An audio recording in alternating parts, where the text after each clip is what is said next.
தாவேக்கால் வந்து சமீபத்தில் விளங்கின சிஸ்டர் வைஷ்ணவி அவங்க வந்துட்டு ஒரு கம்ப்ளைண்ட் ஒன்று கொடுத்துருக்காங்க தாவேக்கா தலைவர் மேலே.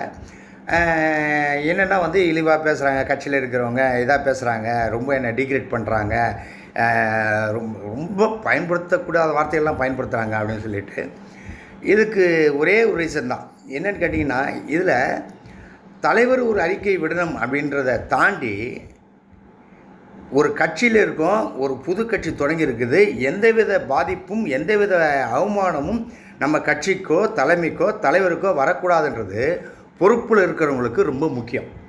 அப்படிப்பட்டவங்க இதை கொஞ்சம் கான்சன்ட்ரேட் பண்ணி இதை கொஞ்சம் முடிக்க பார்க்கணும். ஏன்னா பெண்கள் வந்துட்டு அரசியலுக்கு வருவது என்பது எல்லாருமே இப்போ வர்றாங்க, நிறையா பேர் வர்றாங்க.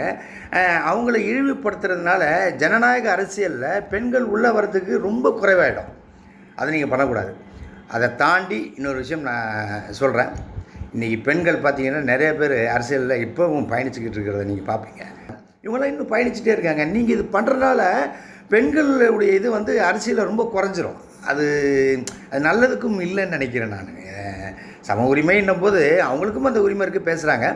அதனால் மறுபடியும் கடைசியாக நான் சொல்லிக்கிறது, ஒரு கட்சியில் இருக்கோம், ஒரு பொறுப்பில் இருக்கோம் அப்படின்னால், இல்லை வந்துட்டு நம்ம வந்துட்டு ஒரு தொண்டனாக இருக்கோம் அப்படின்னா கூட கட்சிக்கும் தலைமைக்கும் தலைவருக்கும் என்றைக்குமே தலைவலியாக நம்ம இருந்து விடக்கூடாது. இதுதான் என்னுடைய கடைசி பாயிண்ட்டு.